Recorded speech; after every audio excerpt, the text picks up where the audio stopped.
Biz ochilmay qolishi mumkin bo'lgan jinoiy ish haqida suhbatlashamiz. Jinoyatchi atigi bitta xatoga yo'l qo'ygan. Aynan shu xato uning uchun halokatli bo'ldi.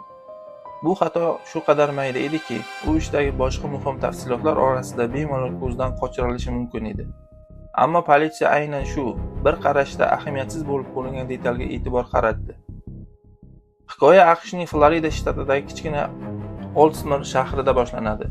Bu taxminan 40 ming aholiga ega bo'lgan dengiz bo'yidagi shahar. Florida shaharlarining aksariyati kabi bu yerda ham deyarli doim quyoshli va iliq ob-havo bo'lganligi uchun sayyohlar ko'p bo'ladi. Voqealar 2003-yil 11-oktyabr tongida boshlanadi. O'sha kuni Timofey ismli erkak mashinasida sevgilisi Karinaning uyiga ketayotgan edi. Aslida ular ko'pincha birga yashashardi. Ba'zan Karina Timofeyning uyida, ba'zan Timofey Karinaning uyida qolardi. Ammo bu safar vaziyat biroz boshqacha edi. Karina shanba tongda ishga borishi kerak edi. Shu sabab Timofey juma kechasi o'z uyida qolishga qaror qilgan va Karinaning uyidan juma kuni taxminan soat 19:30 da chiqib ketgan. Shanba kuni ular yana kechki payt Karina ishini tugatgach uchrashishni rejalashtirishgan. Shanba tongda qayta Karinaga qo'ng'iroq qilgan Timofey u bilan bog'lana olmadi. Ishxonasiga telefon qildi va ishga kelmaganini bilgach, xavotirlangan holda Karinaning uyi tomon yo'l oldi. Taxminan soat 10:30 da Timofey Karina yashaydigan uyga yetib keldi. U eshikni taqilladi. Javob bo'lmadi. Eshikni ochib ko'rdi. Eshik qulflamaganligini payqadi. Bu yomon alomat edi. U uyga kirdi va Karinani chaqira boshladi. Javob bo'lmadi. Bir necha qadam ichkarilab yurdi va mehmonxonaga chiqdi. Mehmonxona oshxonaga tutashgan edi. Stol ustida pitsa qutisini ko'rdi. So'ng oshxonaga qaradi. Va aynan o'sha yerda dahshatli manzaraga duch keldi.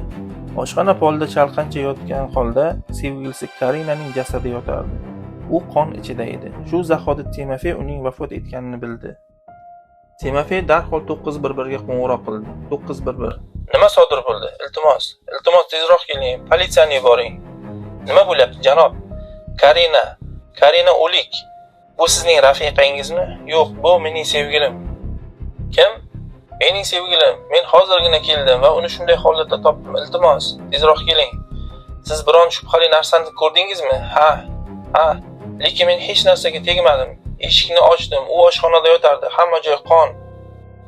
Karina 39 yoshda edi. U katta va ahil oilada tug'ilib o'sgan. Uning 5 nafar akasi bor edi va Karina ularning eng kichigi.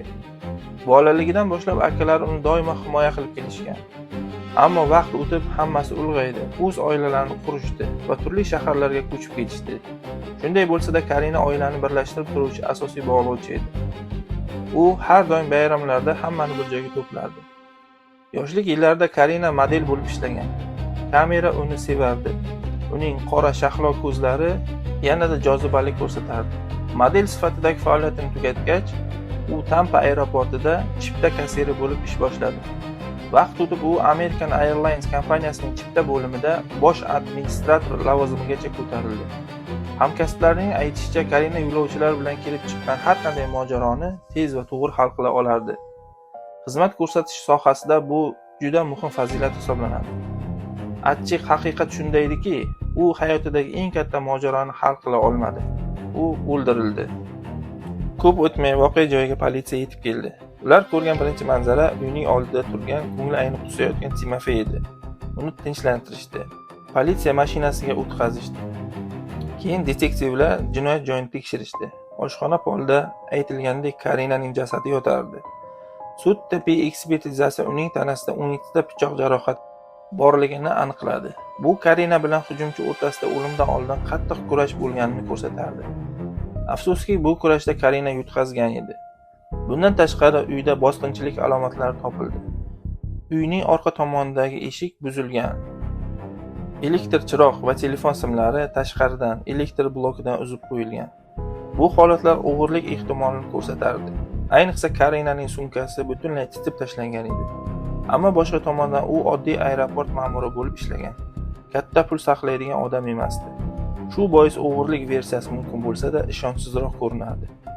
Bu paytda politsiyaning boshqa guruhi asosiy guvoh va ehtimoliy birinchi gumondor 36 yoshli Timofeyni so'roq qilishga kirishdi. Timofey va Karina atigi 3-4 oy munosabatda bo'lishgan. Shunga qaramay ularning aloqasi juda tez rivojlangan. Timofeyning aytishicha, u allaqachon Karinaning bo'lajak rafiqasi sifatida ko'ra boshlagan. Timofey ham Karina kabi xizmat ko'rsatish sohasida ishlardi. U avtomobil sotuvchisi edi. Ular aynan shu tarzda tanishishgan. Karina mashina sotib olish uchun kelgan. Timofey esa uning menejeri bo'lgan. Ish yuzasidan boshlangan suhbat tez orada samimiy muloqotga aylangan. Ular telefon raqamlarini almashishgan. Avval birinchi uchrashuv, keyin yana uchrashuvlar bo'lgan va asta-sekin munosabatlar boshlangan. Voqea yuzasidan Timofey quyidagilarni aytib berdi. Jasad shanba kuni topilgan. Juma oqshomini esa ular birga Karinaning uyida o'tkazishgan. Timofeyning so'zlariga ko'ra, o'sha kechasi hech qanday g'alati holat bo'lmagan. Karina bezovta ko'rinmagan, fojiani bildiradigan hech narsa bo'lmagan. Ertasi kuni Karina erta ishga turishi kerakligi sababli Timofey u bilan tunab qolmaslikka qaror qilgan. U kechqurun qo'shni shaharchada yashovchi do'stining oldiga ketgan. Timofey juda aniq va qat'iy tarzda shuni ta'kidlagan. U soat 19:30 dan kech bo'lmagan vaqtda Karinaning uyidan chiqib ketgan. Demak, agar bu rost bo'lsa, Karina aynan shu vaqtdan keyin o'ldirilgan. Ammo hozircha bu xulosa ehtiyotkorlik bilan qabul qilinar edi. Chunki politsiya hali Timofeyning gaplariga to'liq ishonch hosil qilmagan. Timofeyning alibisi uning do'sti tomonidan tasdiqlandi.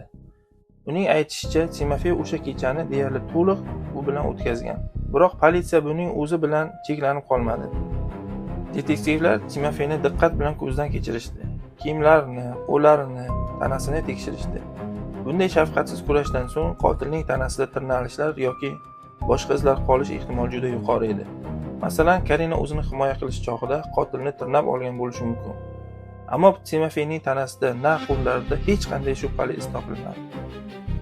Qo'shimcha dalillarni izlab, politsiya Timofeyning mashinasini va hatto uning uyini ham tintuv qildi. Ammo u yerda ham hech narsa topilmadi. Mavjud alibi bilan birgalikda bu holatlar Timofeyni gumondorlar ro'yxatidan vaqtincha chiqarishga imkon berdi. Ammo aynan shu paytda Karinaning uyida topilgan bir dahshatli detal politsiyani mutlaqo yangi yo'nalishga burdi. Jasad yaqinida devorda xuddi qo'rqinchli film sahnasini eslatadigan manzara bor edi.